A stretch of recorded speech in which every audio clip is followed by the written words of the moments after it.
Okay दोस्तों, कैसे हैं आप सभी लोग। पावर वायरिंग के लास्ट वीडियो में लास्ट क्वेश्चन के साथ आपका बहुत बहुत स्वागत है, अभिनंदन है, वंदन है। अपने सुझाव, अपने विचार कमेंट बॉक्स में ज़रूर लिखें। हमसे कितने लोग सहमत हैं इस बात को जरूर लिखें ताकि हमारी मेहनत साकार हो। चलिए, आज के वीडियो लेक्चर में हम आज बहुत ही इम्पोर्टेंट क्वेश्चन करने वाले हैं जो 2005 में पूछा गया हुआ है। उसी क्वेश्चन को हम देखेंगे, ठीक है। और हम प्रयास कर रहे हैं दोस्त, आपको हम पीडीएफ नोट्स प्रोवाइड करेंगे जल्द से जल्द आपके पास पीडीएफ है। That's my guarantee. तो चलिए, आपके सामने ये क्वेश्चन है, तो आप नोट डाउन जरूर कर लीजिएगा।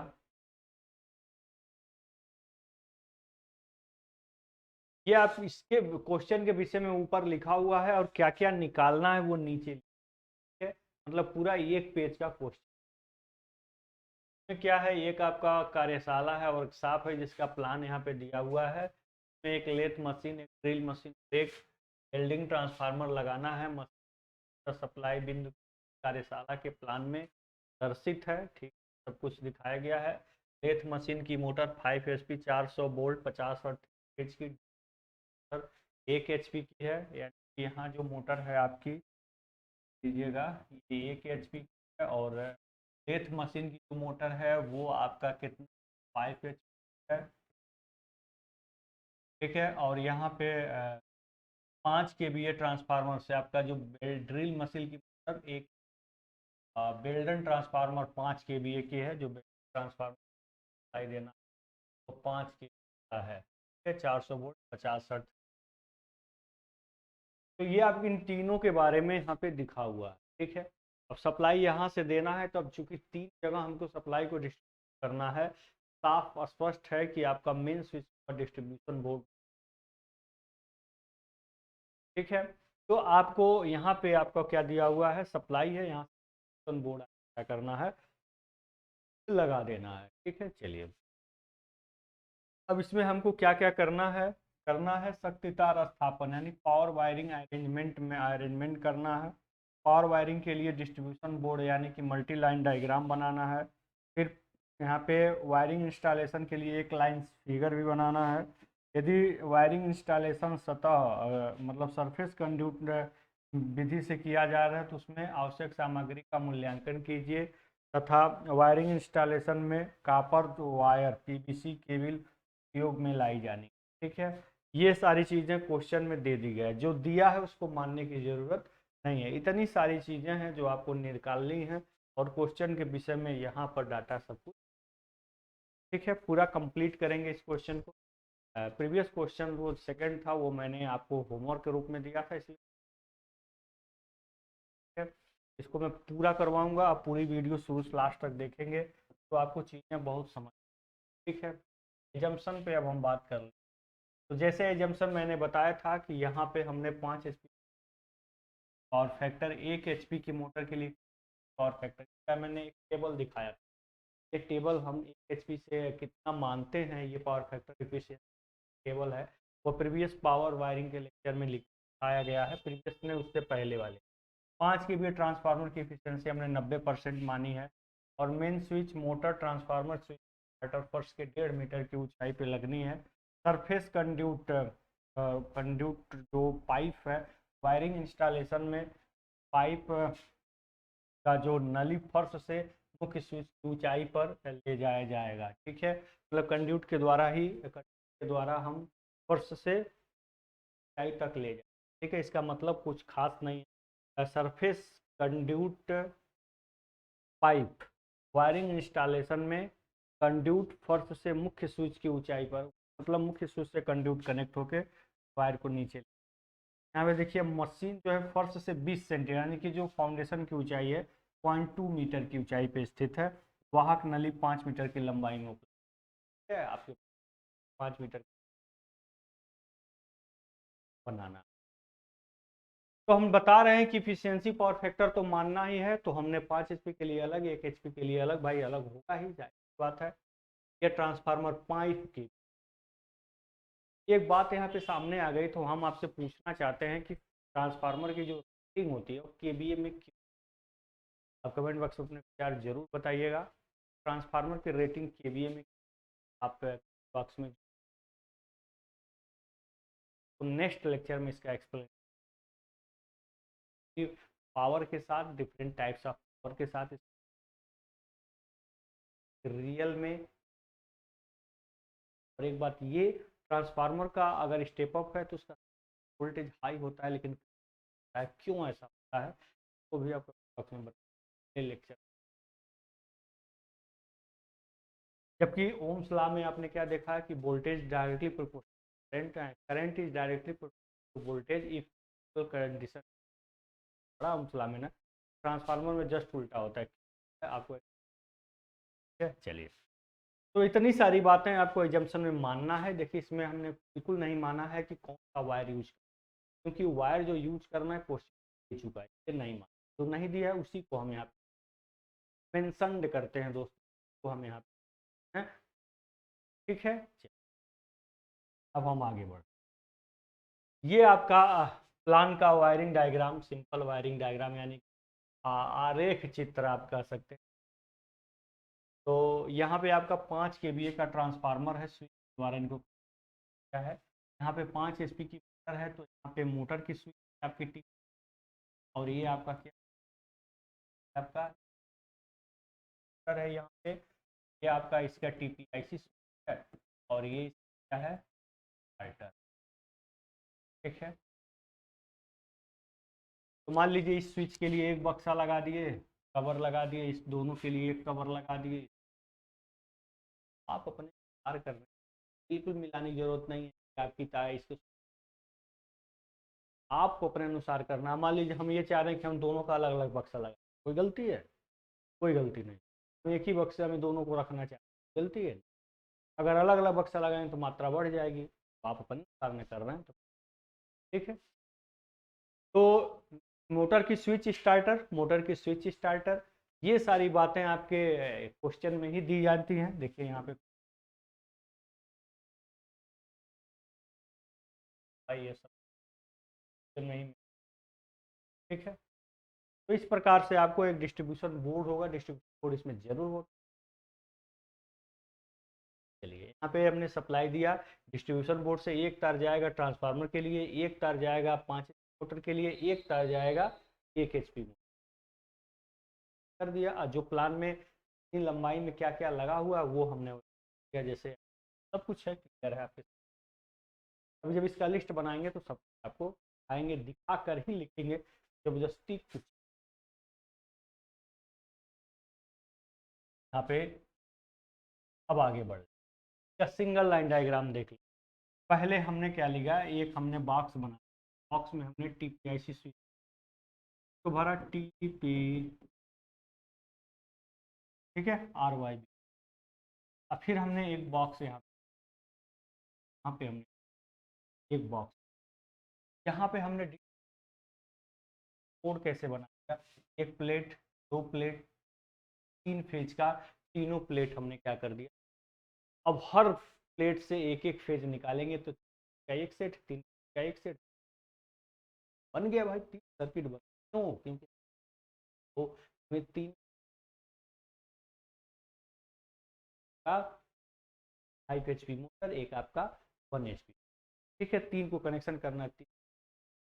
अब इसी चीज हम बनाए हैं अपने मन से, अगर इसको हम बनाना चाहें, क्या बनाना कोई बहुत बड़ा पहाड़ है? पहाड़ बनाना इस प्रकार से,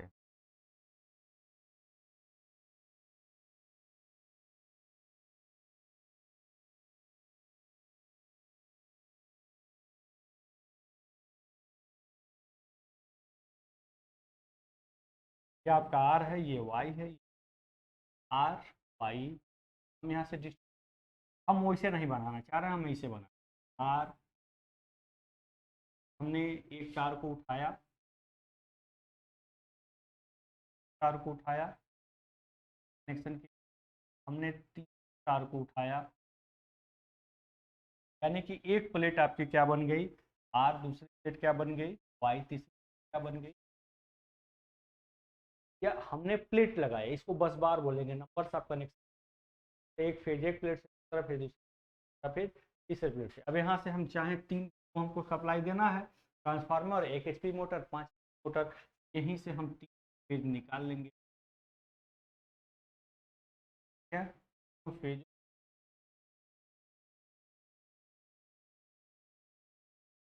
ये आपके सर्किट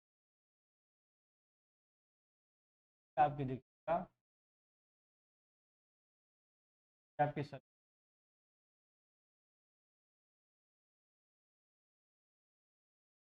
आपके सर्किट की बात कर रहे हैं।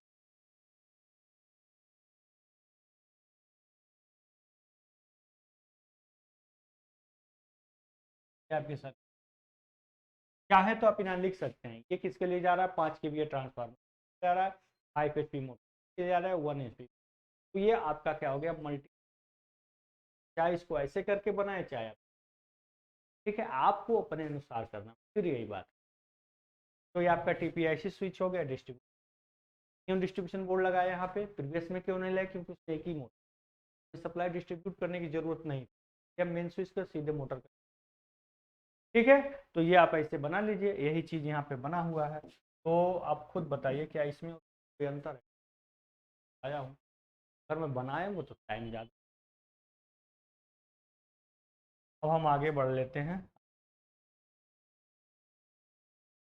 यहाँ पे हम मल्टी लाइन को हम सिंगल लाइन में कन्वर्ट, कैसे, ये आपका 3 तार इनकमिंग हो रहा था, 3 तार क्या हो रहा था, इनकमिंग हो रहा था। तो तीनों तार के जगह पे हम एक ही तार दिखा रहे हैं, एक फ्यूज दिखा रहे हैं, और हम क्या कर रहे हैं, 3 का यहाँ सिंबल बना दें, जैसे अभी अभी हम बना कर दिखाया था। यहाँ पे 3 तार इनकमिंग हो रहा है, तो हम इसके जगह पे एक तार दिखा के 3 सिंबल बना दें, तो क्या मतलब है, यहाँ पे 3 तार इनकमिंग हो रहा है, वही चीज़ यहाँ पे दिखाया गया।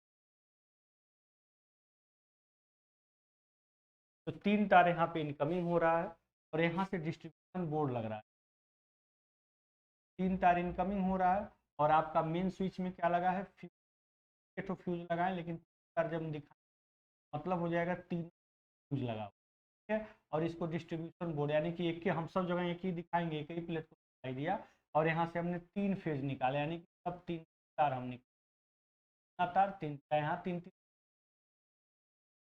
कितना मीटर हम ले जा रहे हैं, 5 HP, 1 HP को सप्लाई देने के लिए हमें 11 मीटर चलना है, यहाँ पे 5 HP को सप्लाई देने के लिए 8 मीटर चलना है, और यहाँ पे 5 kVA को सप्लाई देने के लिए 5 मीटर, ठीक है। ये कैसे हम चल रहे हैं इसको भी हम दिखा देते हैं, ये क्वेश्चन से ही हम यहाँ पे देखिए 3 1 4 5 8 3 11, ये 11, यानी कि यहाँ तक 11, यानी कि आपको 1 HP की सप्लाई देने के लिए 11 मीटर आपके बुक में चलती है, आपको अपने अनुसार करना, ठीक है। चलिए फिर हम 5 HP पे हम जा रहे हैं, तो 5 HP देखिए 3 4 1 5 3, 5 HP को 8 मीटर, हम ट्रांसफार्मर की बात करें तो इसके लिए 3 1 4 1 5 मीटर के, वही सारी चीज़ें यहाँ पे सिंगल लाइन डायग्राम में देखिए 11 मीटर ये आपके सामने है, और विजिबल भी है, हम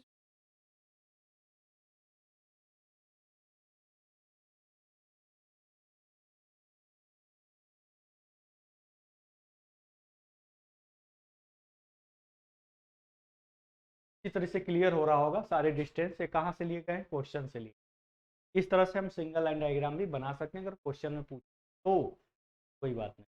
यहाँ 5 kVA ट्रांसफार्मर है, 3 तार जा ही रहा है, और यहाँ पे केवल एक स्विच की जरूरत है, स्टार्टर की कोई जरूरत नहीं, आप जानते हैं ट्रांसफार्मर में स्टार्टर की नहीं होती है। फिर यहाँ पे देखिए 5 HP की मोटर के लिए हमने क्या किया है कि स्टार्टर लगाया है, स्टार डेल्टा, और फिर तब हमने 5 HP को स्टार डेल्टा से तार निकाला, लेकिन ऊपर से 3 का सिंगल, 3 से ज़्यादा होते हैं लिख देते हैं, और एक लाइन, ठीक है। फिर हम आगे 11 मीटर जाना है, फिर स्विच को गए, 1 HP मोटर के स्विच को गए, फिर स्टार्टर को, ड्यूल स्टार्टर से 3 ही तार अंदर जाएंगे, 3 तार बाहर। इस तरह से आप सिंगल लाइन डायग्राम बना लेंगे, कितनी आसानी से बन जाएगा, ठीक है, बना सकते हैं।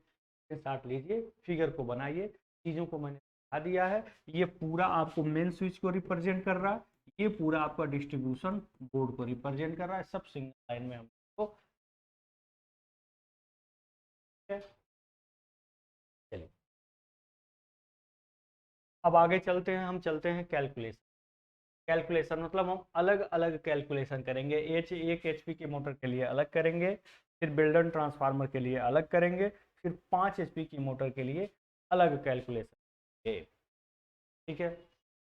हम अगर बात कर लें 1 एचपी की मोटर के लिए तो वोल्टेज कितना है, 400 वोल्ट, परसेंट पावर फैक्टर कितना है, 0 हमें याद करना पड़ता है 1 एचपी के लिए। और 1 से 5 और 5 से 15, यही दो डाटा याद कर लीजिए, आपका कल्याण।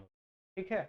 अगर मान लीजिए हम 70% यहाँ पे मान लीजिए, अगर हम इसको परसेंट मान लीजिए तो स्टैंडर्ड, आप जानते हैं कि अगर लो एचपी की मोटर है तो भाई लॉसेस ज़्यादा उसमें होंगे। लॉसेस ज़्यादा होंगे तो भाई उसमें उसका जो इफिशियंसी होगी वो पूरा पर्याप्त नहीं, कम होगी। 80% इफिशियंसी मोटर का मैक्सिमम 80-90 होती है। 80 तो आपकी ज़्यादा है, 15 एचपी तक की है। ऐसी बात है 70 होगी तो आपका इसको अपने दिमाग में क्या कर सकते हैं, एनालिसिस करके भी। अब पावर फैक्टर 0.8 ही लिखेंगे चाहे कोई भी मोटर हो, क्योंकि कास फाई का मैक्सिमम मान 1 होता है। 1 तक कोई पावर फैक्टर पहुंच ही नहीं पाता है, तक पहुंचता है 0.8 तक जाता है। तो 0.8 आप सब कोई दिक्कत। करंट का फार्मूला हमने बताया था, आउटपुट अपान 3 कास फाई होता है। सारी चीज़ें पावर पे आपने यहाँ पे पावर फैक्टर यहाँ पे 0 का, आपका 3 वाट में करना एम्पियर है 1 एचपी की। लेकिन करंट जो फ्लो होगी इसका फुल लोड का 1.5 गुना ज़्यादा फ्लो होती है करेंट। अब बिल्डर ट्रांसफार्मर की बात करें तो 5 kVA, 5 kVA 5000 VA में कन्वर्ट कर दिया। यहाँ पर रेटेड वोल्टेज 400 वोल्ट है। ट्रांसफार्मर की एफिशिएंसी 90%। क्यों भाई ट्रांसफार्मर की एफिशिएंसी 90% यहाँ पे क्यों मानी है, जनरेटर का 17% माने, क्योंकि जनरेटर में आपके लॉसेस ज़्यादा होते हैं। ठीक है, उसमें मैकेनिकल लॉस भी, इसमें कोई मैकेनिकल लॉसेस नहीं, इसलिए इसमें लॉसेस कम होने से एफिशिएंसी इसकी ज़्यादा होती है। ट्रांसफार्मर का आप कितना इनपुट करंट है उसको भी उसी फार्मूले से हमने निकाल देंगे। यहाँ पे क्या है कि यहाँ पे हमने पावर फैक्टर का फार्मूला नहीं, यहाँ पे कास फाई को हमने इंक्लूड नहीं, क्यों नहीं किया है ये हमें है। You have to take talk about me what is the, we do not put here power factor of the transformer in formula. Why, क्यों हम यहाँ पे फार्मूला यूज नहीं करते हैं, इसका रीजन क्या है, क्योंकि ट्रांसफार्मर का अपना खुद का कोई पावर फैक्टर, ये ट्रांसफार्मर लोड के पावर फैक्टर है कि अगर आपने ट्रांसफार्मर के साथ ट्रांसमिशन लाइन जोड़ दिया अर्थात उसको कैपेसिटी लोड से कनेक्ट कर दिया तो उसका पावर फैक्टर लीडिंग हो जाएगा। अगर ट्रांसफार्मर के सेकेंडरी साइड में आपने केवल फिलामेंट लैंप कनेक्ट कर दिया, यानी कि रेसिस्टर कनेक्ट कर दिया तो उसका पावर फैक्टर यूनिटी हो जाएगा। अगर ट्रांसफार्मर के सेकेंडरी साइड में आपने इंडक्टिव लोड कनेक्ट कर दिया अर्थात आपने मोटर कनेक्ट कर दिया जिसकी वाइंडिंग इंडक्टिव होती है, अगर मोटर कनेक्ट कर दिया या आपके साथ मोटर ही कनेक्ट कर मोटर करता है, आपने मोटर यानी कि इंडस्ट्री में यूज कर दिया तो भाई सारे मोटर ही ट्रांसफार्मर, तो वो ट्रांसफार्मर क्या हो जाएगा, इंडक्टिव हो जाएगा। यानी कि ट्रांसफार्मर का पावर फैक्टर वेरिंग होता है, कभी कैपेसिटिव कभी इंडक्टिव कभी यूनिटी, ये डिपेंड करता है कि आपने लोड कौन सा। इसीलिए जब ट्रांसफार्मर का अपना खुद का पावर फैक्टर हाइयर नहीं है तो हम क्यों यहाँ पुट करेंगे, कुछ इसी डिफिनिशन है इस रेटिंग की। तो यहाँ पे चालक तार की माप ये देखिए, ये 3 आप लिख 0.915 mm² लिख रहा है, तो आप इसको 2.5 mm ही लिख सकते हैं। ठीक है, वैसे हम बता देते हैं इसका मतलब क्या होता है। अगर हम ये साइज अगर लिख, का मतलब क्या है ध्यान दीजिए, तो आप केबल यूज 3 स्टैंड, 3 पूरे हैं और एक कोर का जो डायमीटर है उसका मतलब है 0.9। ठीक है, उसमें 3 स्ट्रैंड हैं और उसमें एक स्ट्रैंड का जो डायमीटर है वो क्या है, यहाँ पे 0.9 है। ये इसका मतलब होता है। तो आप ये नहीं, अगर ये आपको ये दिक्कत हो रही है इसकी जगह पे हम 2.5 mm² एल्यूमिनियम कंडक्टर ही मानेंगे जो मानते। ठीक है, तो इस तरह से करंट कैलकुलेशन यहाँ हो जाएगा। मोटर के लिए सारा डाटा यहाँ पे है, ये है 5 HP की, इसका भी कैलकुलेशन उसी फार्मूले से यहाँ आसानी से देखिए। क्योंकि यहाँ पे 5 HP की मोटर के लिए कैलकुलेशन क्यों नहीं किया है, लेकिन आप करें जैसे हमने 1 HP का किया, 5 kVA ट्रांसफार्मर के लिए करंट कैलकुलेट किया, वैसे 5 ही आप करेंगे। बस तार का साइज फिक्स कर देंगे 2.5 mm पर है जो आपके ऊपर। ठीक है, ठीक है। तो यहाँ पे हुआ हो क्या रहा है कि हमने यहाँ पे 5 HP के मोटर के लिए हमने पहले ही साइज आपको सारणी से लिख लिया कि हम 5 HP के मोटर के लिए हम क्या साइज का हम यूज कर रहे हैं वायर, जब पहले ही हमने कंफर्म कर लिया, इसीलिए जो है यहाँ पे कैलकुलेट नहीं किया गया है 5 HP मोटर के लिए करंट का वैल्यू। तो आप इसी प्रकार से उसको भी कैलकुलेट कर सकते हैं एक बार, और फिर वहाँ उसके नीचे उस तार की साइज लिख। ठीक है, तो यहाँ पे इन सारी बातें लिखी क्या है, इनका मतलब क्या है, इसको हम जरा आपको ठीक से समझ। ये देखिए, यहाँ पे जो मोटर आप देख रहे हैं, मोटर स्विच का निर्धारण है ये। यहाँ पे 5 HP की मोटर के लिए चालक की माप डायरेक्ट लिख दी गई है, जबकि आप करंट का कैलकुलेशन करके ये लिखिएगा तो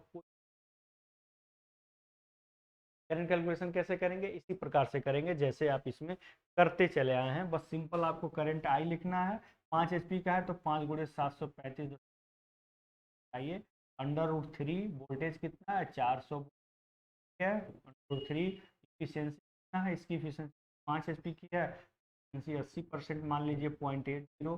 फिर पावर फैक्टर इसका कितना मान लीजिए, इसको कैलकुलेट कर लीजिए, जितना का 1.5 में गुणा कर लीजिए, तब ये साइज लिखेंगे, कोई दिक्कत। तीनों के लिए आप करंट निकालिए फिर उसका साइज लिखिए, कोई दिक्कत। ठीक है, चलिए अब हम चाहें तो तीनों के लिए 2.5 mm स्क्वायर एल्यूमिनियम कंडक्टर भी लिख सकते हैं, कोई दिक्कत की बात इसमें नहीं है। तो हम 5 HP की मोटर के लिए मोटर स्विच का निर्धारण 16 ampere 415 volt 50 hertz triple pole, यहाँ पे मिनिएचर सर्किट MCB का। ठीक है, ये आप एक रेटिंग याद कर लीजिएगा, 16 ampere 415 volt 50 hertz triple pole MCB कर रहे हैं मोटर स्विच के लिए। ठीक है, यहाँ पर देखिए 1 HP मोटर के लिए चालक तार की साइज हमने ये रख लिया है, या तो हम 2.5 mm का लिख सकते हैं। मोटर स्विच का निर्धारण जो अभी अभी हमने आपको बताया, मतलब उसकी रेटिंग क्या है, जो मोटर स्विच आप यूज कर रहे हैं मोटर को जो यूज रेटिंग क्या है। ट्रांसफार्मर एंड चालक की साइज ये हमने याद, सब साइज देखो एक ही है, चाहे ये मानिए चाहे 2.5 mm पर एल्यूमिनियम। 5 kVA ट्रांसफार्मर के लिए जो स्विच लगा रहे हैं उसकी सेम है यार, एक रेटिंग आपको याद करना चाहिए, एक रेटिंग याद और कुछ बट। ठीक है, चलिए कुल प्रभावी धारा सब धाराओं को यहाँ पे जोड़ लिया गया, मतलब आपका जो 5 HP में फ्लो रही है, जो 1 HP में फ्लो रही है, जो ट्रांसफार्मर, ये आपका हो गया। ठीक है, तो मुख्य स्विच जो मेन स्विच है उसका निर्धारण हमने जो है इस पर रेटिंग 1 HP की मोटर के लिए, यहाँ पे 1 HP की मोटर के लिए जो स्विच लगा रहे हैं वो यहाँ पे उसकी रेटिंग ये है। 5 kVA ट्रांसफार्मर के जो आप स्विच लगा रहे हैं उसकी ये है, जो 5 HP की मोटर के लिए स्विच लगा रहे थे, स्विच बोर्ड लगा रहे थे, तो उसकी रेटिंग की। और जो इन सब के जगह जो इन सबको सप्लाई दे रहा है मेन स्विच, उसकी जो रेटिंग होगी वो कैसे होगी, तो इसके अनुसार होगी, जो 15 के जगह पे 30 एम्पियर 500 वोल्ट यहाँ पे ऐसी triple pole iron switch fuse सहित ये आपकी रेटिंग। मुख्य स्विच या डिस्ट्रीब्यूशन बोर्ड के बीच जो चालक है उसकी साइज थोड़ी यहाँ पे दी गई, बढ़ा दी गई 0.9। तो आपको ये साइज याद करनी। ठीक है, तो अब इसकी साइज हम थोड़ा सा बढ़ा दिए 2.5 की जगह 2.5 या 2.5। ठीक है, ये आपको सारणी से निकालना है वो कौन सा साइज लेना, तो एक बार एक साइज याद कर ले यार, तो वही हर क्वेश्चन कोई इसमें बात। ठीक है, तो ये सारी बातें आपको समझ आ गई होंगी। बातें हैं क्या कुछ, 1 HP की मोटर के लिए जो तार ला रहे हैं उसकी साइज क्या होगी, तो जो स्विच लगा रहे हैं उसकी रेटिंग क्या होगी, 5 HP की मोटर के लिए जो तार ले जा रहे हैं उसकी साइज क्या होगी, उसके लिए जो स्विच लगा रहे हैं उसकी रेटिंग क्या, 5 kVA ट्रांसफार्मर के लिए जो तार ले जा रहे हैं उसकी रेटिंग क्या है, और फिर जो उसके लिए स्विच लगा रहे हैं उसकी रेटिंग। ठीक है, ये हो गई, यानी 5 kVA ट्रांसफार्मर को जो तार ला रहा है उसकी साइज क्या है, जो स्विच लगा रहे हैं उसकी रेटिंग क्या है, यही सारी लिखी हुई है। फिर इन तीनों को सप्लाई देने वाला जो मेन स्विच है उसकी रेटिंग क्या है। ठीक है, इसको थोड़ा सा रट एक 2-3 बार प्रैक्टिस कर लेंगे, लिख लेंगे, ठीक है। 400 वोल्ट से ऊपर ही है, ये सबको सप्लाई दे रहा है, तो इसकी रेटिंग थोड़ा, ठीक है। तो ये हो गया आपका के बारे में सारी करंट के साइज, रेटिंग जो यूज करना, ठीक है। तो आशा करते हैं आपको, अब जरूर कमेंट बॉक्स में अपना पॉजिटिव, ठीक है।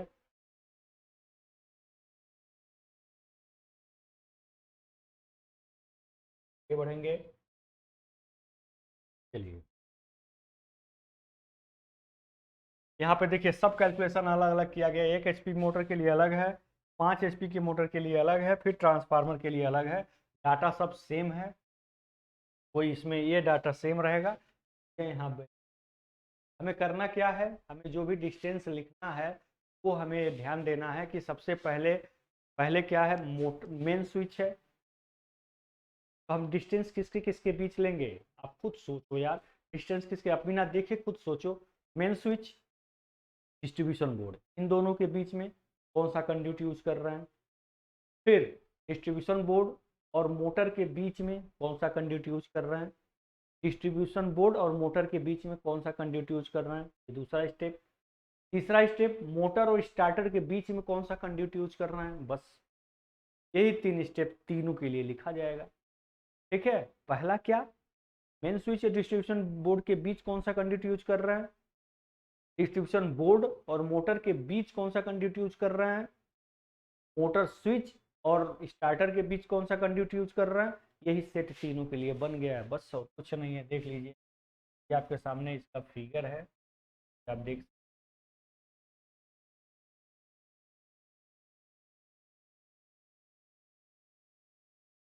ठीक है। ये मेन स्विच के बाद डिस्ट्रीब्यूशन बोर्ड लगा है ना, तो इनके बीच कौन सा कंड्यूट लगा है, डिस्ट्रीब्यूशन बोर्ड।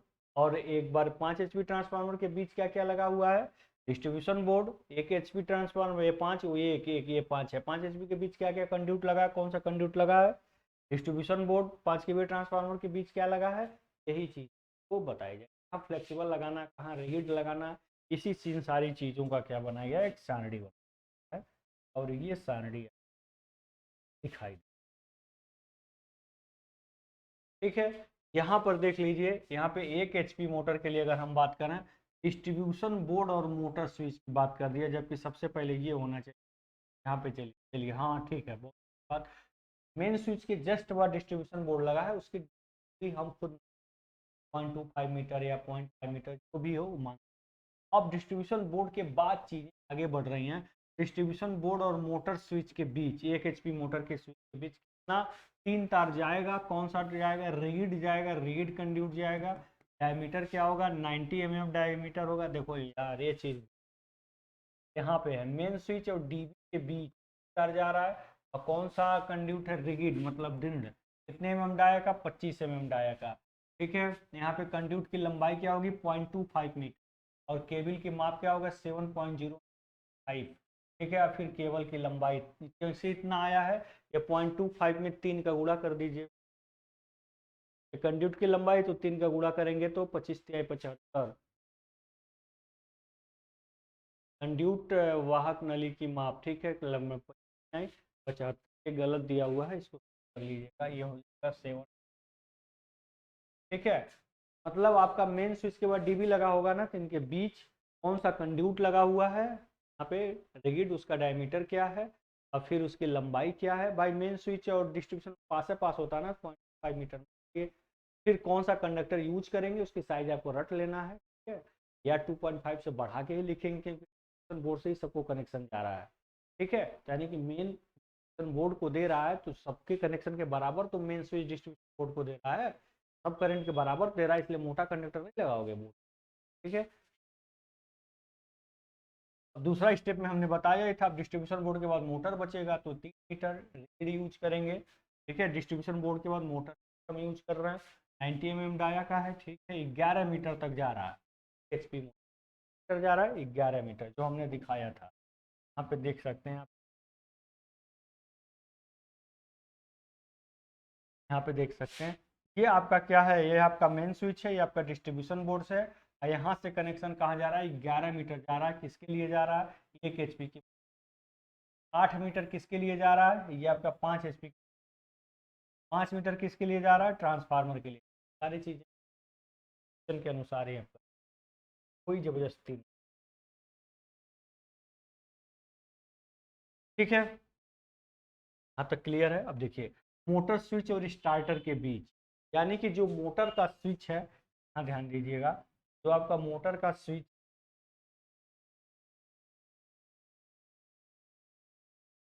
ठीक है, मोटर का स्विच और स्टार्टर पास पास में ही होगा, 0.25 मीटर का।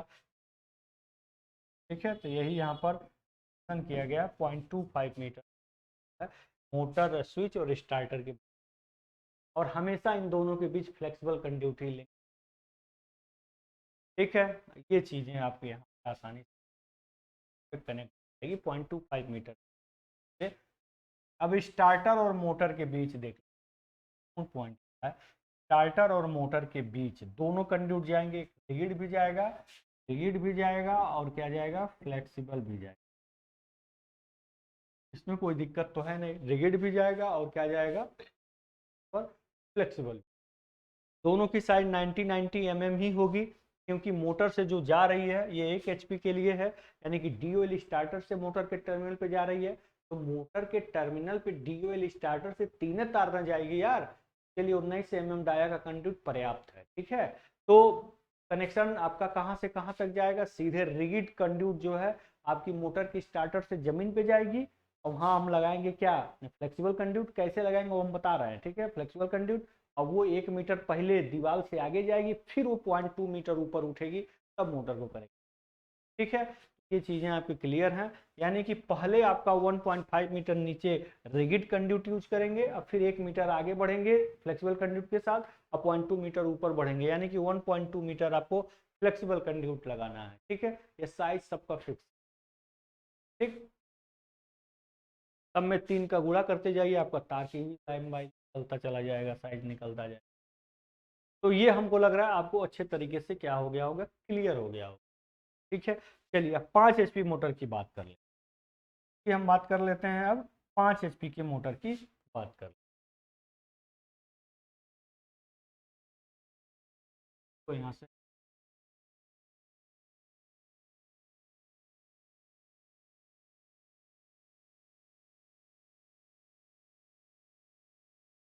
तो हम किसकी बात करने जा रहे हैं, 5 HP मोटर। तो यहाँ पे क्या है, डीबी और मीटर मोटर स्विच के बीच, तो 5 वही डिस्टेंस होगा, इसमें भी 3 तार जाएंगे ही, जाहिर सी बात है, डीबी और मोटर स्विच के बीच। बाकी तो एक ही जगह पे हम लिखेंगे, मेन स्विच और डिस्ट्रीब्यूशन एक ही जगह पे, उसके बाद डिस्ट्रीब्यूशन बोर्ड सही तरीके आगे जा रहा है। तो 5 HP के लिए 3 तार जाएगा, पहले क्या जाएगा, रीड जाएगा भाई। ठीक है, फ्लेक्सिबल कहाँ का, दो ये जगह यूज होता है यार, मोटर के स्विच और स्टार्टर के बीच, और नीचे आपका जहाँ रिगिड कंडक्ट नीचे धरती पर गया, वहां से फ्लेक्सिबल टर्मिनल, बस यही 2 जगह आपका फ्लेक्सिबल कंडक्ट, बाकी सब रिगिड यूज होता है। तो फिर देखिए कितना 19 mm डाया का 3 तार जा रहा है। ठीक है, अब यहाँ पे ये जो लेंथ होगा इसका बिल्कुल 1.25 मान लीजिए, चाहे 1.28 मान लीजिए, जो भी मान लीजिए, यही डिस्टेंस, तो 3 का गुणा कर दीजिए, तो आपका तार का लंबाई निकल जाएगा, ये साइज हो गई। ठीक है, ये आपका वितरण डिस्ट्रीब्यूशन बोर्ड से मोटर की स्विच, 5 HP मोटर की स्विच का ये लंबाई, ये आपका गलत है, इस जगह पे 8 मीटर। ठीक है, चलिए, कैसे 8 मीटर होना चाहिए, 5 मीटर की मोटर की बात कर रहे हैं ना, ये main switch distribution board, distribution board से यहाँ पे 5 HP के लिए कितना मीटर जा रहा है, गलत दे दिया। ठीक है, कितना मीटर होगा ये, 8 मीटर, 8 3 की 24 है, तार की साइज तो सही दिया है, 8 मीटर। ठीक है, अब फिर वही बात, मोटर स्विच से स्टार्टर के बीच, मोटर स्विच से स्टार्टर बहुत कम डिस्टेंस होता है, mm डाया का हो जाएगा, यही साइज होगी, का वही सही होगा, जरूरी नहीं जो इसमें दिया हो वही सही हो। 75 7.5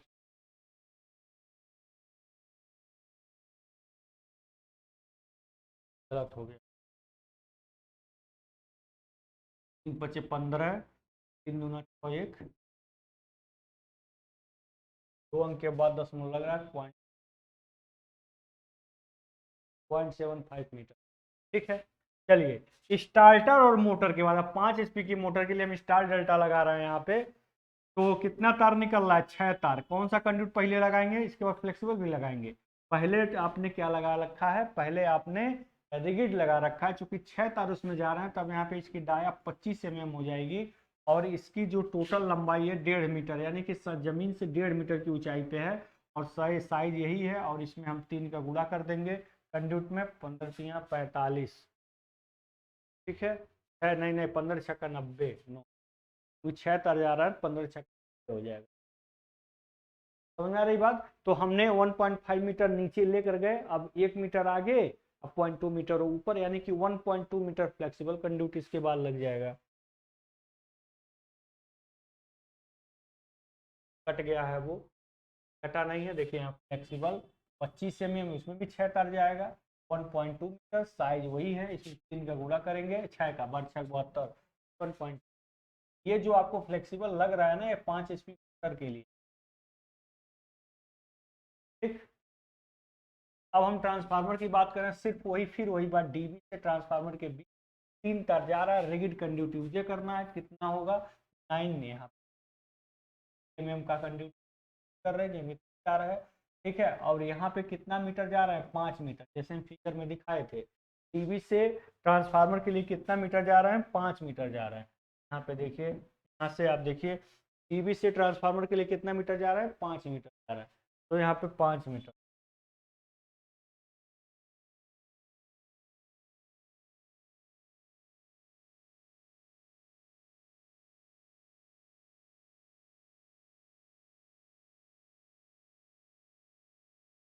ठीक है, ये समझ में आ गया होगा।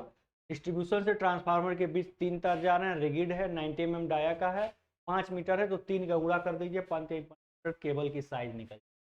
ठीक है, फिर देखिए ट्रांसफार्मर स्विच और ट्रांसफार्मर के बीच, ट्रांसफार्मर स्विच लगेगा, उसके बाद ट्रांसफार्मर लगेगा, इनके बीच भी बहुत कम डिस्टेंस होगी। ठीक है, और कौन सा हम यहाँ पे फ्लेक्सिबल कंडक्टिव कर रहे हैं? 90 का, और ये पूरा 1.2 मीटर, 0.6 टोटल केबल की।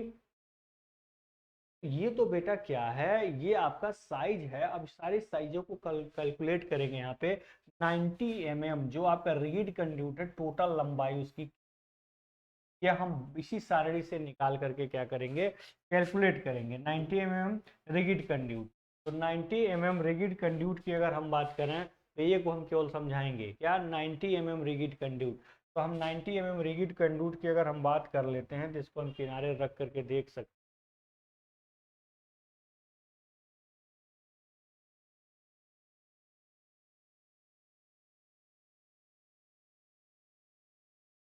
ठीक है, यहाँ पे हम कैसे कैलकुलेट करेंगे, एक करके हम बता रहे हैं। ठीक है, किसका? 90 mm रिगिड कंडक्ट।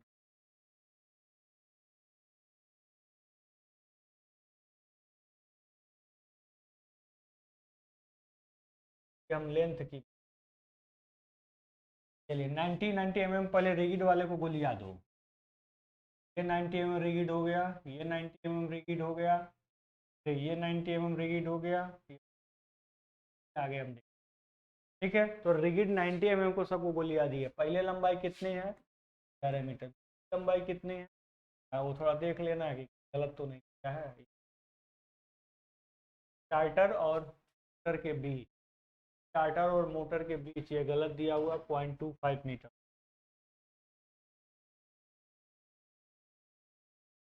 ठीक है, चलिए 15 HP में आ जाइए। 15 HP में 90 mm का साइज क्या है? 1.2, गलत दिया हुआ आपका। ये क्या हो जाएगा? ठीक है, और कोई 90 mm का रिगिड कंडक्ट नहीं है? आगे देख लेते हैं का रिगिड कंडक्ट। चलिए यहाँ पे देखिए, यहाँ पे है 90 mm का रिगिड कंडक्ट। यहाँ कितना है? 5 मीटर। फिर यहाँ पर है 1 प्लस 1 प्लस 5 + 1। ठीक है, इसको कैलकुलेट करके लिख सकते हैं, अभी आए यहाँ पे 8 5 13, 13 11 कितना होगा, 24 हो गया ये। यहाँ पे 1.5 इसमें ऐड कर, कितना होगा, 1.525 हो जाएगा। 1.5 है, लीजिए कोई दिक्कत नहीं। 24 एक 25.5 होगा, मतलब लेंथ हो गया 90 mm रिगिड करने का टोटल। यही बात यहाँ पे क्या हुआ, लिखा हुआ है, ठीक है। हमने कुछ सुधार किया था इसलिए डाटा, ठीक है। ये 11 है, आप 1.5 कर दिया जो गलत था, क्योंकि हम कभी भी स्टार्टर में स्विच 1 मीटर का हम डिस्टेंस पास पास में ही, और फिर देखिए 8 मीटर दिया है 1.5 5, ठीक है। उसी तरह से 25 mm डाया के कंड्यूट की लंबाई हमने निकाल लिया, फिर 90 mm का हमने निकाल लिया, 90 mm फ्लेक्सिबल कंड्यूट की लंबाई निकाल लिया इसी प्रकार से, फिर 25 mm फ्लेक्सिबल कंड्यूट की लंबाई निकाल लिया, फिर इस साइज के केबल की साइज निकाल लिया, ठीक है। इसका 37 पॉइंट, ये 3 मीटर टोटल है। और फिर हमने इस साइज के केबल की टोटल लंबाई निकाल लिया जो 107.4 मीटर के आसपास, ठीक है। जितनी भी हमने चीजें निकाली वो सब आपके साथ है, ठीक है। तो इस प्रकार से आपने क्या किया, साइज का यहाँ पे क्या कर लिया, गणना कर। 3 मीटर को एक बार कंफर्म,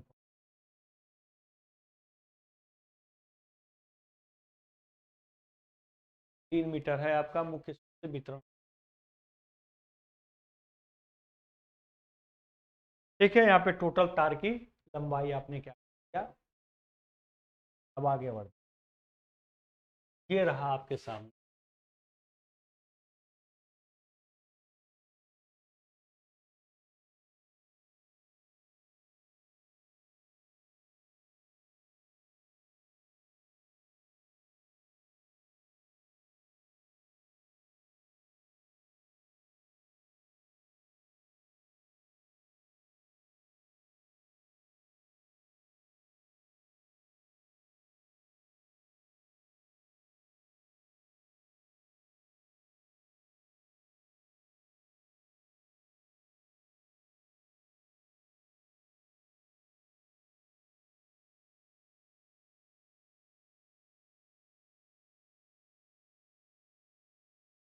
सिंपल है सारी चीजें।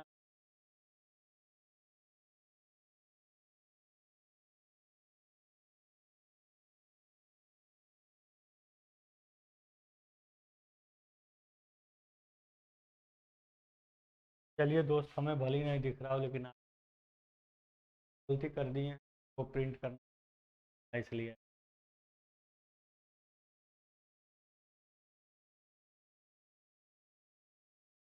चलिए, पहले तो हम क्या लगाएंगे, आवरण लगाएंगे, ठीक है। पहले क्या लगाएंगे हम, आवरण। सबसे पहले मेन स्विच का आवरण लगाएंगे ताला सहित, फिर आप आवरण लगाएंगे 5 HP की मोटर के लिए, दोनों के लिए एक साथ, यानी कि 5 HP मोटर के स्विच और स्टार्टर के लिए एक आवरण लगाएंगे। अब फिर आप 5 kVA के ट्रांसफार्मर के लिए एक आवरण, 5 kVA के ट्रांसफार्मर के स्विच के लिए एक आवरण लगाएंगे, कवर उसका लगाएंगे। यानी कि एक एक एक 3 ठो, एक एक ठो हमें क्या लगाना है, पहले कवर ही लगाना है, ठीक है।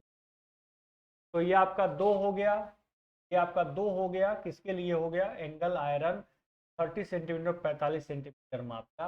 ये आपका 2 हो गया, 2 होने का मतलब एक 5 HP का कवर हो गया, स्विच का कवर हो गया, एक HP मोटर के स्विच का कवर हो गया, और ये आपका मेन स्विच का हो गया। क्या हो गया, मेन स्विच का हो गया।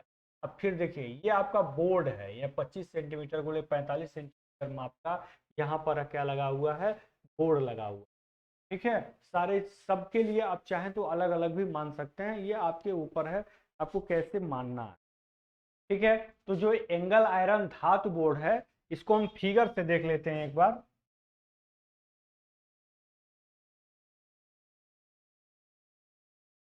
इनको हम यहाँ पे फिगर से देख, एक धातु बोर्ड तो आप जाहिर सी बात है कि मेन स्विच के लिए लगाएंगे। एक धातु बोर्ड मतलब एक आपका एंगल आयरन बोर्ड, यानी कि मेटल आयरन क्लेड बोर्ड, एक मेन स्विच के लिए हो गया एक, ठीक है।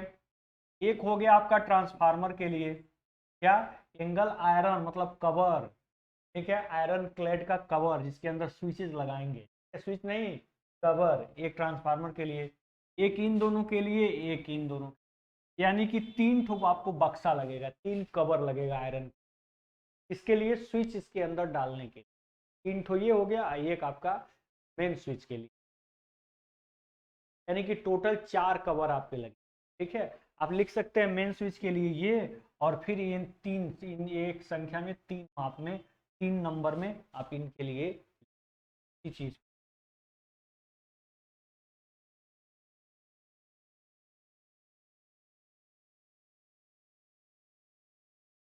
यहाँ पर देखिए, एक मेन स्विच के लिए हो गया, और एंगल आयरन धातु बोर्ड एक 5 एचपी के लिए और एक ये 1 एचपी के लिए, यानी कि 2 संख्या में आपका आयरन क्लैड बोर्ड, यानी कि दोनों स्विच को ढकने के लिए, 5 एचपी की मोटर के स्विच को ढकने के लिए और 1 एचपी की मोटर के स्विच को ढकने के लिए हमने यहाँ पे संख्या में इसलिए 2 आयरन क्लैड यानी कि एंगल आयरन बक्सा माना, ठीक है, 2, यानी कि एक एचपी के लिए, एक 5 एचपी, नीचे फिर एक संख्या में से एंगल आयरन धातु बोर्ड दिख रहा है, एक ये ट्रांसफार्मर के स्विच के लिए, ट्रांसफार्मर के स्विच को ढकने के लिए ये है, ये आपका रेंज, और दोनों मोटरों के स्विच को ढकने के लिए ये है आपका आयरन प्लेट, और फिर आपका मेन स्विच को ढकने के लिए ये आयरन, ठीक है। बस इसका ये आप याद रखिएगा, इसकी साइज याद रखने की जरूरत नहीं है, ठीक है। मेन स्विच के लिए हमने एक टीपीआईसी स्विच लगाया एक संख्या में, मेन स्विच फ्यूज सहित, ठीक है, मेन स्विच सहित तो डिस्ट्रीब्यूटर मोड में, उसके लिए एक टीपीआईसी स्विच में रख दिया कास्ट लग, देखिए 16 ampere 415 volt 50 hertz TP triple pole MCB, ये तीनों के लिए हमने एमसीबी, तीनों के लिए, देखिए ट्रांसफार्मर के लिए, फिर मेन स्विच ट्रांसफार्मर के लिए, फिर 5 एचपी की मोटर के लिए, फिर 1 एचपी की, इसीलिए इनकी संख्या कितनी है, 3 है, और इसका लगभग, ठीक है, लगभग कीमत 400 पैसा इधर उधर, ठीक है। चलिए ये हो गया आपका, ये आपका लिख सकते हैं 3 पोल आपका रेटिंग 30 एम्पियर 500 वोल्ट, और कोई बात नहीं है, इसमें पीवीसी विद्युत रोधी चालक तार 1 करोड़ केबल जो जा रही है यहाँ पे, उसकी साइज यहाँ पे लिख दिया गया है, सबका अलग अलग है, जो आपका इंसुलेटर जो आपने केबल यूज किया है उसकी साइज यहाँ पे अलग अलग है, इसलिए यहाँ पे अलग अलग लिखा जा रहा है। ये साइज 3 मीटर में है, टोटल 3.5 मीटर में है, क्योंकि 6 तार वाला भी साइज में है ना, 6 तार जा रहा है, के लिए भी तो यही होगा ना, 0.5 मीटर का 6 तार का कनेक्शन है, तो स्टार्टर और मोटर स्विच और स्टार्टर के बीच कौन से 5 एचपी वाले 6 तार का कनेक्शन, वहाँ भी ये मोटर कंडक्टर ही पहले पॉइंट हो गया, तो आपका मेन स्विच है डिस्ट्रीब्यूशन बोर्ड के था 3 मीटर, अब फिर आपका जो 5 एचपी की मोटर के लिए जो मेन स्विच है, 5 एचपी की मोटर के लिए जो स्विच है स्टार्टर के बीच जो तार का कनेक्शन होगा वो आपका यही होगा 0.5 आपका इस रेंज का कंडक्टर की, 3.0.915 mm 660 वोल्ट ग्रेड का जो है, ये तो हमने कैलकुलेट कर लिया, टोटल 123 मीटर आया था, 10% एक्स्ट्रा भी ले सकते हैं, ठीक है। अब हम पूरे कंड्यूट का लेंथ है यहाँ पे जो हमने कैलकुलेट किया वही लिखते चले जाएंगे, कोई बात थोड़ी, तो कैलकुलेट किए हैं हम वही हमको यहाँ पे क्या करते जाना है, लिखते जाना है, और कुछ अभी अभी आपने देखा कि 19 mm कंड्यूट की माप टोटल हमने निकाली थी, फिर 25 mm कंड्यूट की माप निकाली थी, ठीक है, तो हमने यहाँ पे रिगिड वाला भी निकाली थी, और फिर नीचे हमने फ्लेक्सिबल भी निकाली, क्या फ्लेक्सिबल भी निकाली थी, किसका 19 mm का और 25 mm, वही साइज यहाँ पे लिख दिया गया है जो निकल, ठीक है, लगभग कीमत आपको याद रखनी।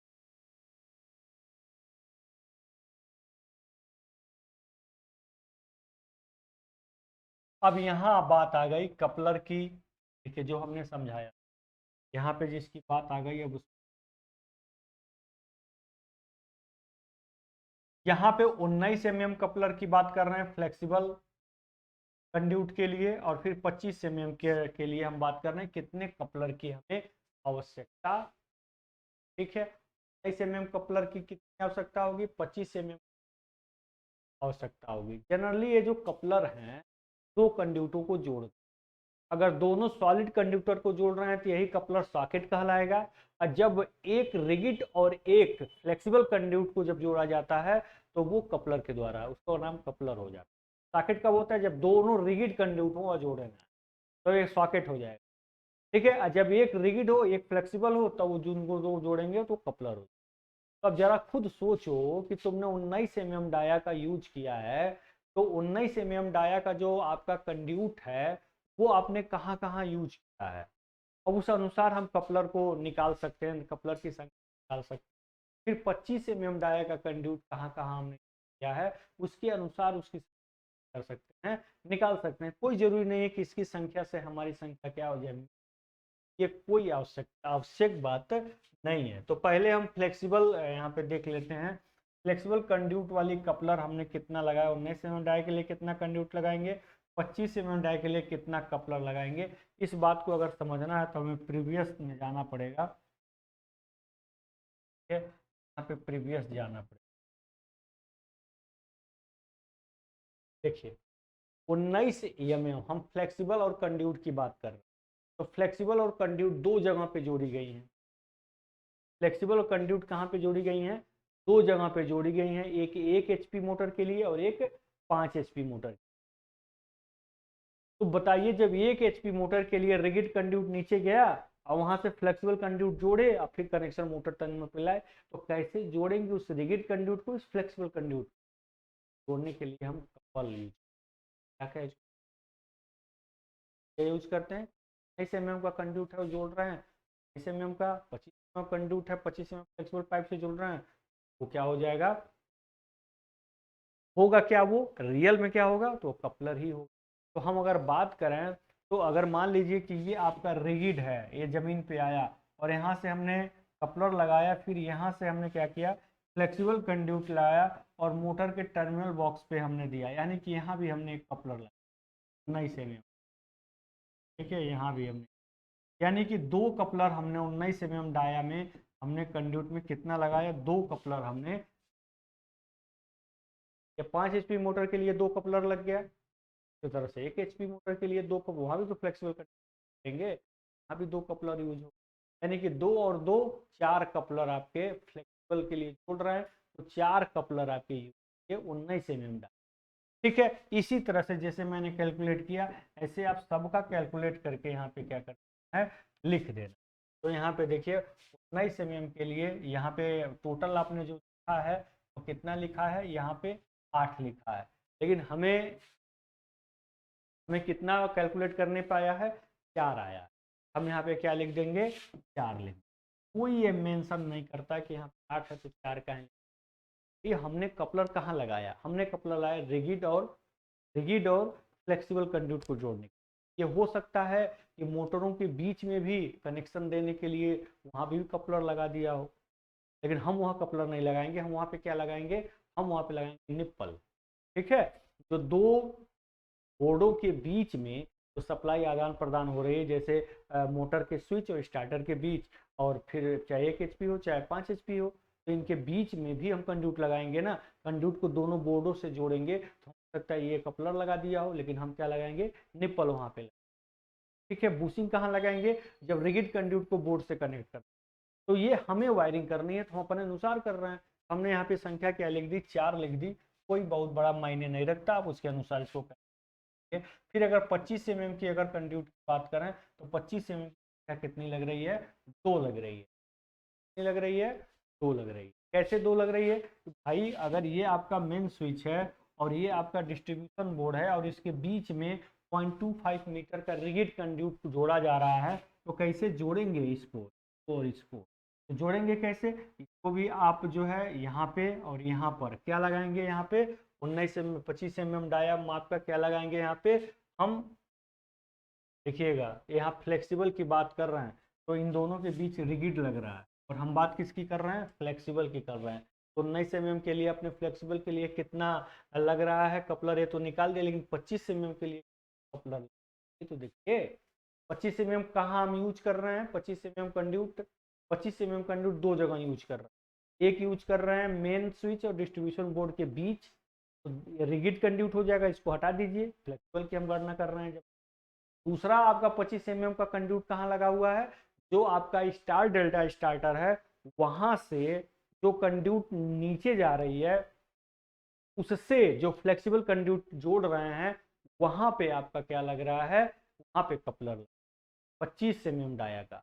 स्टार डेल्टा स्टार्टर से जो कंड्यूट निकल रहा है 25 mm का है, जमीन पे गया तो आप फ्लेक्सिबल कंड्यूट जोड़ेंगे तो भी तो 25 mm का होगा, तो वहां भी आपको क्या लगाना पड़ेगा, कपलर लगाना पड़ेगा। तो पहले रिगिड को फ्लेक्सिबल से जोड़ने के लिए एक कपलर लगा दिया और फिर उसको मोटर टर्मिनल पे कनेक्ट करने के लिए कपलर लगा, यानी कि इसके लिए दो कपलर कर रहे हैं हम, और दो भी यहाँ पे लिखा है, इसलिए कोई दिक्कत की बात नहीं है। हम फ्लेक्सिबल के लिए बात करें, फ्लेक्सिबल और रिगिड को जोड़ना तो कपलर यूज करें, flexible rigid coupler use, flexible और रिगिड को जोड़ना तो कपलर यूज करें, बैठा दीजिए। कपलर हमेशा दो कंड्यूट को ही जोड़ता है बस, कपलर का यूज कभी हम कंड्यूट को बोर्ड में फंसाने के लिए नहीं करते, क्योंकि दो कपलर को, दो कंड्यूट को ही जोड़, दोनों रिगिड हो गए तो सॉकेट कहलाएगा, अगर एक फ्लेक्सिबल एक रिगिड हो गया तो नो मोड है। ठीक है, चलिए अब हम कंड्यूट नली के लिए निप्पल की अगर हम बात करें, निप्पल हमने बताया था कि मान लीजिए कि ये आपका क्या है, मोटर का स्टार्टर है और ये आपका मान लीजिए मोटर का स्विच है, तो इनके बीच में हमेशा मोटर स्टार्टर मोटर स्विच के बीच में हमेशा जो आप कंड्यूट यूज करेंगे वो कौन सा होगा, वो आपका फ्लेक्सिबल ही होगा। क्या होगा, ये फ्लेक्सिबल ही। ठीक है, तो फ्लेक्सिबल होगा तो यहाँ पर भी निप्पल लगाएंगे, यहाँ पर भी निप्पल लगाएंगे, यानी कि फ्लेक्सिबल कंड्यूट को बोर्ड से जोड़ निप्पल लगा। पॉइंट्स को नोट कर लीजिए भाई, नहीं भूल जाएगा। ठीक है,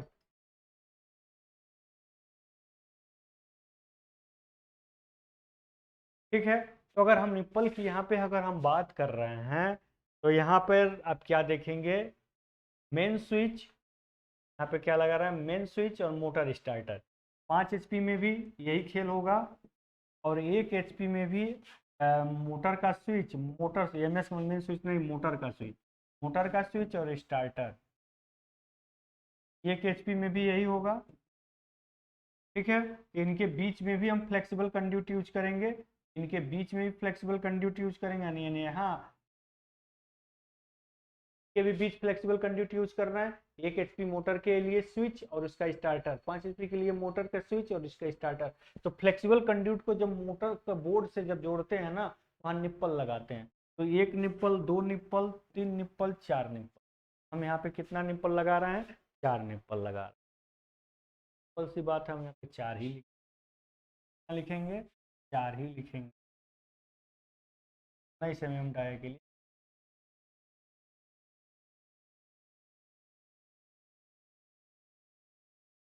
ठीक है, समझ में आ गया होगा।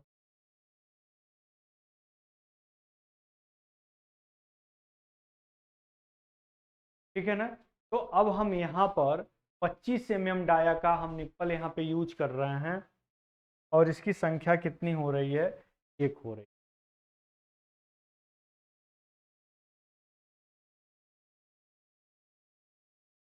ठीक है,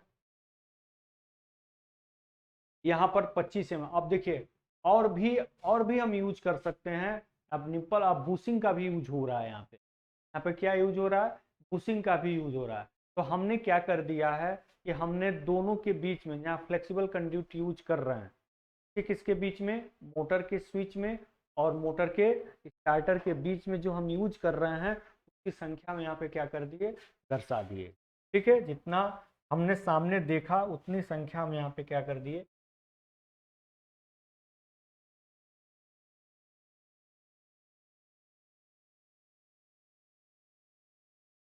ठीक है, तो 25 mm डाया में हम जो है एक जगह पे हम इसका यूज कर रहे हैं।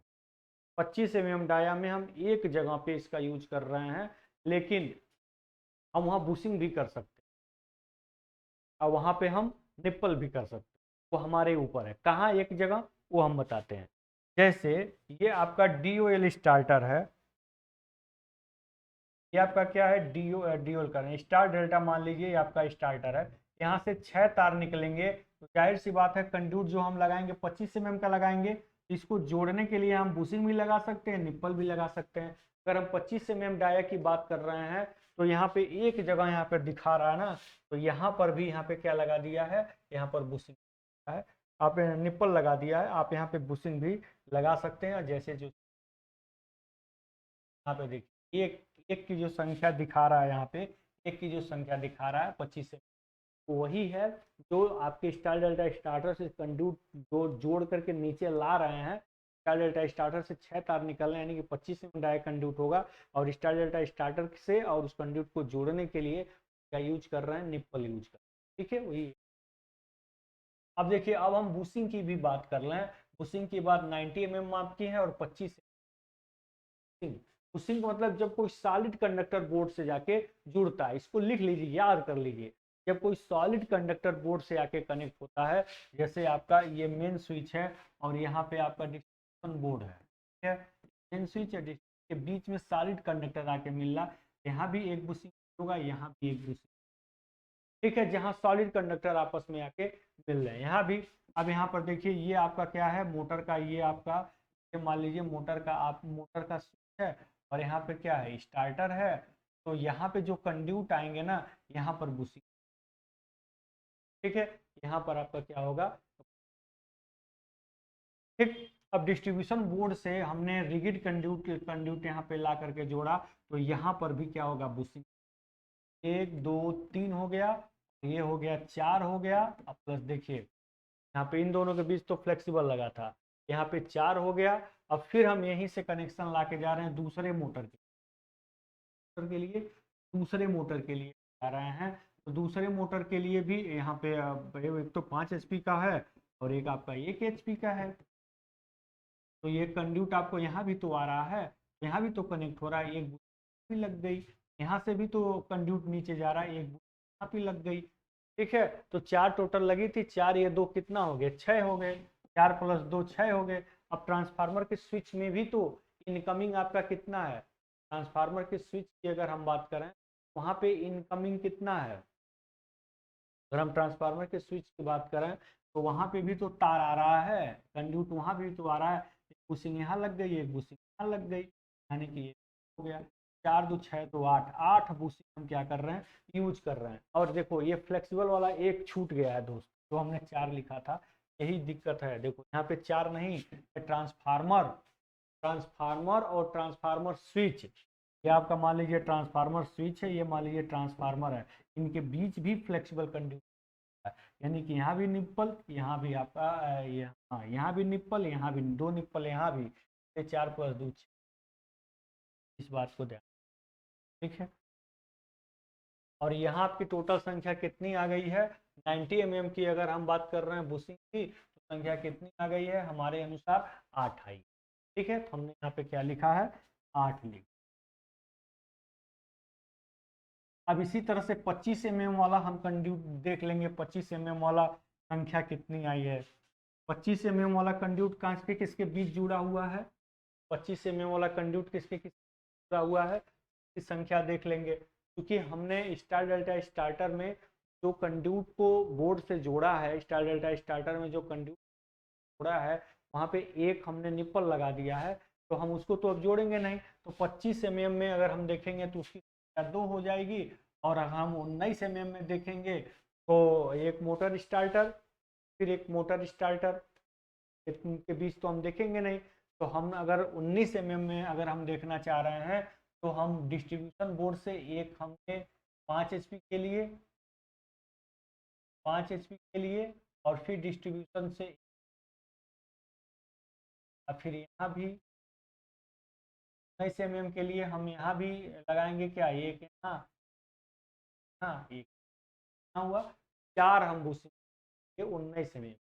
अब 25 mm में ये आपका मेन स्विच, आपका डिस्ट्रीब्यूशन के बीच 25 mm कंड्यूट जा रहा है, यहाँ 25 mm, यानी कि 2 आपकी जाएगी, और आपकी 4 आपकी 19 mm, 4 तो सही दिया नहीं, 4 यहाँ पे होगा, ये आपका 4 हो जाएगा 19 mm में, और 2 हो जाएगा आपका कितना, 25, तो कितना हो जाएगा, ठीक है। तो आप अपने आवश्यकता के अनुसार डिफिनीशन आपने जान लिया है, अपने आवश्यकता के अनुसार ये संख्या फीड करेंगे। इसी तरह से लाक नट देख लीजिए, 19 mm में कितना लग रहा है, 25। लाक नट मतलब क्या है, कंड्यूट को बोर्ड से हम जब बुशिंग या निप्पल से जोड़ रहे हैं तो वहाँ लॉक नट भी तो लगाएंगे, तो जितना आपकी बुशिंग होगी उतने लॉक नट पल समेट। ठीक है, फिर यहाँ पर देख लीजिएगा ये सैडल, सैडल की माप कितनी होगी 90 mm की, 25 mm की। तो जो भी लंबाई आपकी 90 mm कंड्यूट की लंबाई आई है, मान लीजिए कितनी आई है 90 mm कंड्यूट की टोटल लंबाई, मान लीजिए 8 मीटर आई है, तो 100 का गुणा करके सेंटीमीटर में 30 का भाग कर दीजिए, क्योंकि 30-30 सेंटीमीटर पे एक एक सैडल लगाते हैं। ठीक है, तो उसकी संख्या निकल जाएगी। उसी तरह से 25 mm कंड्यूट की टोटल लंबाई कितनी हुई है, तो 100 का गुणा करके अब 30 का भाग कर दीजिए, आपका 25 mm में टोटल सैडल की निकल के आ जाएगी ना। कास्ट तो आपको लगभग याद करना पड़ेगा। यहाँ पे सागौन की गुल्ली का एक प्रॉपर साइज है। क्यों भाई, जो कंड्यूट होगी दीवार में फंसाने के लिए गुल्ली से ही हम फंसाते हैं। पतली सी गुल्ली होती है और कंड्यूट से उसको कनेक्ट करके स्क्रू को कस देते हैं ताकि चुपचाप दीवार पे पड़े। ठीक है, अब तो पीवीसी की आ रही है, किसी दुकान पे जाइए और कहिए कि हमको गुल्ली दे दीजिए, काटी ठोक गुल्ली।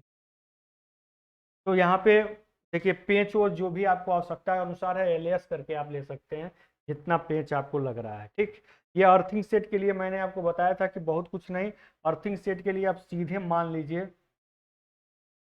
अर्थिंग सेट के लिए आपको क्या करना है, सीधे आपको मान लेना है कि एक अर्थिंग सेट हम प्लेट अर्थिंग कर रहे हैं, उसका हम 5000 कास्ट मान ले रहे हैं। कितना, 5000।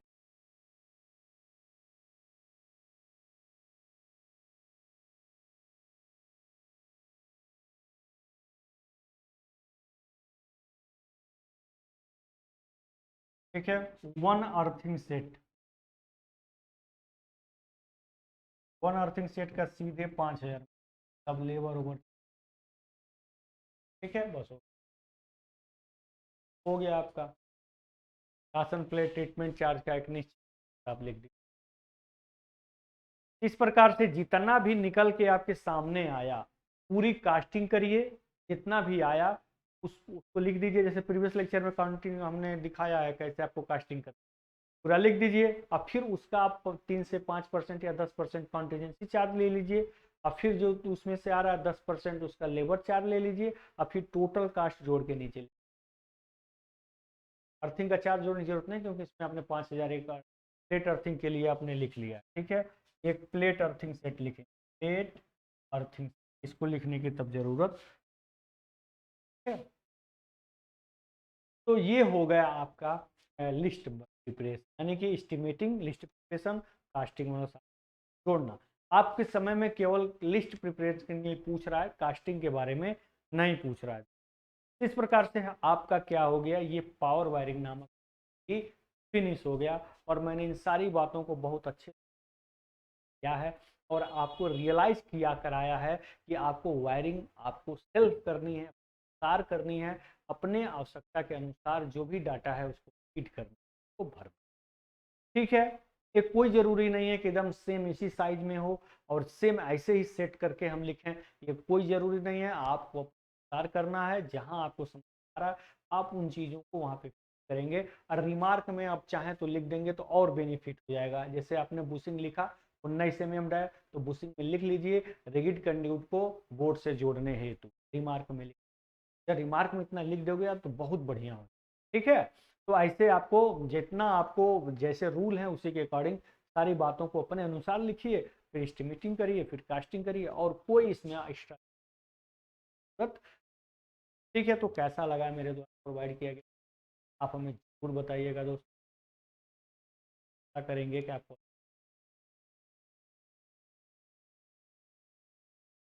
और ज़रूर बताइए, हम आपको देंगे और आपके लिए और ज़्यादा हम मेहनत। ठीक है, तो अगले चैप्टर मिलेंगे, अगले नेक्स्ट लेक्चर के साथ, नेक्स्ट चैप्टर में ही